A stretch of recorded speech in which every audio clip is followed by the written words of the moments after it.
I'm most excited to see the ivory tusks. There could be an image of my ancestor there. I just won't know until I see it. My aunt shared a genealogy chart of my fourth great grandfather, Oba Kitoye, all the way down until my grandfather.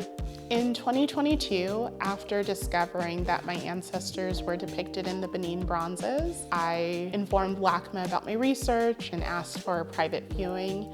And ultimately, I was told it was not possible. And I was really disappointed. I reached out again in 2025, but this time I decided to contact the Los Angeles County Board of Supervisors. And I found the Los Angeles County Board of Supervisors staff extremely helpful. Given that my name means surrounded by crowns, being in the presence of crowns that my ancestors may have worn means a lot to me. So walking into the double doors of LACMA feels very monumentous. My name is Audinka Glover, and today I'm at the Los Angeles County Museum of Art. I am viewing artwork that either belong to my ancestors, may have been held or worn by my ancestors, or just existed at the time that my ancestors lived. This is an Epha divination tray. It is used in the Epha religion, which is a West African religion, specifically of the Yoruba people.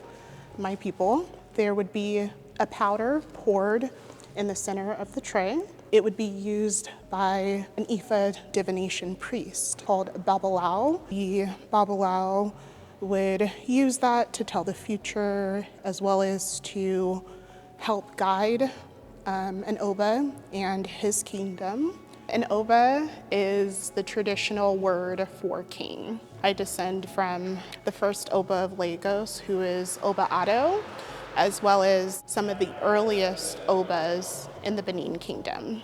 This tray specifically looks wooden and carved. I see up top is what appears to be a face. I see the eyes as well as eyelashes, a mouth, and a nose. Seeing this piece in person means a lot. That's the closest I am getting to something maybe my ancestor would have touched or a type of item that my ancestor would have touched. So in addition to the tray, there would also be 16 sacred palm nuts that would be used and passed between the priest's hands to ultimately determine what the future may hold. Something I imagine is that my sixth great grandfather would have used a tray like this to predict Oba Kinsamoyan would become an Oba. My sixth great grandfather was named Alagba, and he was an Epha divination priest. He served in the region of Lagos. He informed the Oba's brother, Akin Samoyan, that he would become king, and he did. While Oba Akin Samoyan was king, he had triplet sons. For my culture at that time, the number 3 was considered otherworldly and dangerous. And so he sent his sons away for their safety. However, due to the conditions in which they had to live in, all but one passed away. And that one son grew up to live a non-royal life. After many years of service, my sixth great grandfather informed Oba Kinsamoyan that he planned to go back to Alesha, where he was from. And Oba Kinsamoyan offered to have him marry one of his daughters. However, instead, Oba Kinsamoyan's sister overheard the conversation and actually offered to marry my sixth great grandfather. Her name was Erlakuti, and they did in fact get married. And Oba Kinsamoyan, out of the love that he had for his sister, decided to bestow the royal line, not to his own children, because he did have other children after his triplet sons, but instead to Erlakuti and Alagba's heir. My sixth great grandmother became what is called a regent or stool until their son, Olugun Ketere, became old enough to become king. And then when he did take the throne, my 6th great-grandmother became the first Queen Mother of Lagos. I have shared before that my name is Adiyinka, and my name means surrounded by crowns. The Ade would be worn by both the Obas as well as other royal family members.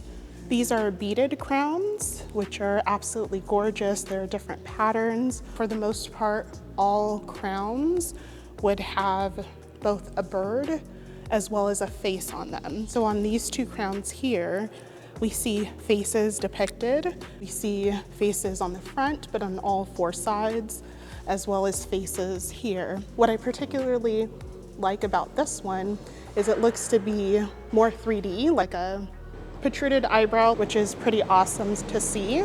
The faces actually symbolize connection to the ancestors, and it could be various ancestors, including Oduduwa, who is said to be the creator of the land and the sea, is also connection to Olokun, and then just the greater connection to the Oba, to their ancestors, and the long lineage that they have. You see it's actually adorned with birds, which is pretty amazing. There's a total of 12 birds, and I wonder if there is significance there. Bird in Yoruba would be Okin. The bird actually symbolizes the connection between the earthly realm and the spiritual realm, and so the bird serves as a guide between both, as well as the bird played a significant role with Oduduwa in creating the land and the sea. What I find so beautiful about these crowns is the beadwork. I'm kind of curious how heavy they are with all the intricate beadwork. Oh, sorry, when I said that, it made me feel like I'm like a historian, like I'm like traveling the world. Oh, okay. There are other images on the crowns, and I don't know their meaning, but if anyone watching happens to know, I would love to learn more. I wonder who maybe of my ancestors wore these crowns. It's quite amazing to be this close to something my ancestors may have touched or worn. Since my name has meaning, surrounded by crowns, I am particularly interested in name fulfillment. Maybe after seeing the crowns that are in museums across the globe actually get returned back to the royal family in Lagos or to the government of Nigeria. I don't have a full opinion on it yet, but maybe when I'm in a setting where there are numerous crowns and I am literally surrounded, I might have that sense of my name feeling fulfilled. These images are from a Portuguese artist. So I've actually come across a few depictions of the Benin Kingdom around the time when my ancestors lived. For me, it expands a visual for what the kingdom may have looked like, what people from all levels of society may have looked like, and how they would have dressed. My third great-grandfather was Chief Oshodi Tapa of Lagos, and he was a Muslim from the area of Nupe, and he was enslaved as a child. He was sold to Oba Isenolokun in Lagos, and actually became the Oba's confidant. As early as the 1800s, my third great-grandfather traveled to Bahia, Brazil, learned how to trade. And I always want to be clear that in addition to different items that were sold and traded, human lives were also sold and traded. So I have ancestors who participated in the transatlantic slave trade. And it's always very important for me to mention that in no way do I justify their involvement, but I do, through this journey, hope to better understand their role in it and perhaps reasons why. My third great-grandfather traveled back to Lagos, became a major trade negotiator, eventually became a war captain for Oba Isenolokun's nephew, Kosoko, and eventually became a well-respected leader in Lagos. It looks so vibrant. I can only imagine what my ancestors' community looked like at that time. Seeing these paintings remind me that there are so many documents that I want to see as a part of my research. My understanding as part of ending the slave trade, or at least the Oba of Lagos's kingdom, involved entering into a treaty with the British, promising to end the slave trade in order for my fourth great-grandfather, Oba Akitoye, to regain the throne. I want to see that document. I want to see what my ancestors' signature looks like. I also want to see different journals that maybe were kept by Europeans about their encounters with my ancestors. I've also seen different depictions of the Benin Kingdom when it was a thriving, uninterrupted community. I would love to see more depictions of that. When I first learned about my ancestors' connection to the Benin bronzes, I was particularly curious about how bronze was casted, like how were the different designs made. They're quite beautiful. They appear very sturdy, so I'm also curious about how much they weigh.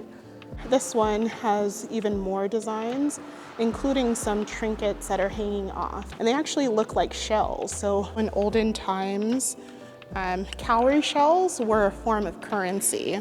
As early as the 1800s or earlier, depictions of royal people wearing cowrie shells, it was, it's a sign of wealth. It was something that was used to adorn outfits, hairstyles, and even crowns. It's pretty amazing that they've lasted some centuries. I remember the first time I saw photos of an ivory tusk. It was a photo from a museum in Chicago, and it depicted my ancestors, two of them actually. One, my 13th great-grandfather, Oba Ohin, who was depicted with mudfish as legs instead of actual legs because he was known to be paralyzed and carried by his servants everywhere he went. Having disabilities or any type of impairment was seen as a bad thing, like an Oba shouldn't have any physical disabilities, and so it was something that was hidden from the public. I also saw my 12th great-grandfather, Oba Ivory, him wearing a crown, holding a fish-like animal, as well as being next to a leopard, and all of those having great significance. So this ivory tusk is one of the items I've been most excited to see. What I really enjoy seeing about the ivory tusks is how intricate they are. They seem to be telling a story, and there's multiple images on all the sides, so a full 360. I see a lot of representation of cowrie shells. One of my ancestors, my 12th great-grandfather, Oba Ivory, was considered a great innovator and really popularized and brought ivory and as well as wooden carvings to the kingdom. There are some very interesting stories about succession fights between the brothers and who would rule. My 12th great-grandfather was exiled from the kingdom for a number of years. During his exile, he traveled to various kingdoms, including Dahomey. Dahomey was represented in the movie The Woman King. These artifacts from the period, you will see the Portuguese in particular, represented usually by how they're dressed, but also in how their nose is shaped. I see someone in an embrace, which is beautiful. Imagine the hours, not only hours, but days, weeks of work it is to carve. Yeah, I just wonder what this all means. This person's headdress is much larger. I wonder if that has significance, maybe like a chief or someone royal, not necessarily the shape of someone royal. I don't know who those people are that are depicted in the carvings, but I do hope to learn more and know what stories are being told. I've now seen 16 art pieces and artifacts that bring me a greater understanding about items that my ancestors may have used or worn. Taking photos, seeing it up close is one thing, but actually studying the photos, cross-referencing little details that I see, this expands my research so much, and I'm grateful. I'm sad that it took 3 years, more than 3 years, to get to the viewing. I don't think it should have taken this long. My request was unique, but not impossible. I hope that my relationship with LACMA moving forward could be more positive. I hope that I am invited to view the Benin bronze that started me on my journey with LACMA. I hope that as these items become on public display again, that I will have an opportunity to bring my family members, and that LACMA staff will welcome me in a way that honors the journey that I've been on.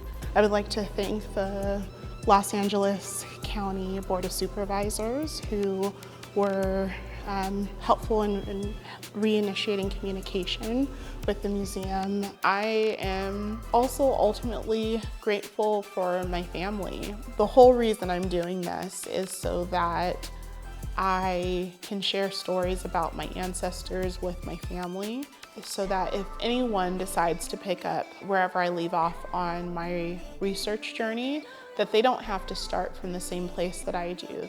They actually get to expand and build off of this foundation. My ancestors are not here to tell their own stories, so I really hope to serve as a conduit to tell some of their stories. Feel free to reach out. This is my favorite topic. I also really love learning about other people's backgrounds, and so if you have a story that you'd like to share, or you have questions about how to do this type of research, I'd be more than happy to share what I know.